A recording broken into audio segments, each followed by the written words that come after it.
Tol. Baka kasi malabong mata mo. Kaya nga eh, feeling ko, ang linaw na niya. Kapag in-upload ko, blurred pala.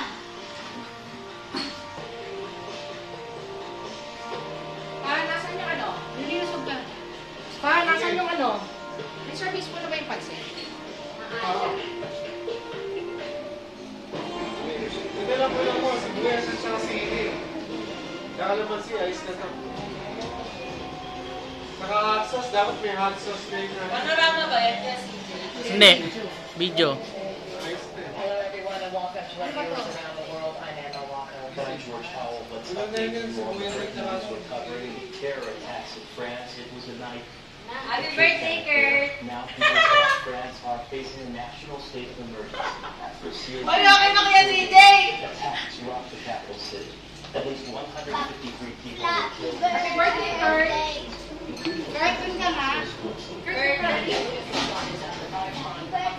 Hall, where 112 lives were brutally taken. Witnesses say the gunman entered the crowded Yung theater kasano. and Kahit shot yung maayos. for at least 10 minutes. Yan. Paris officials say 8 attackers are dead. 7 of them in suicide blasts. ang ganda ba yung ilaw? Kahit tanggalin mo kaya. Tanggalin mo. Tanggalin mo muna. Now France will be ruthless and Saan ka tumingin? exactly where all of this happened in Paris. And Isip mo na CNN ganun, ha? hasn't overlooked. Mami, kung ganun yung buhay. Took place north of the traditional tourist areas in Paris along the Champs-Elysees and that sort of thing.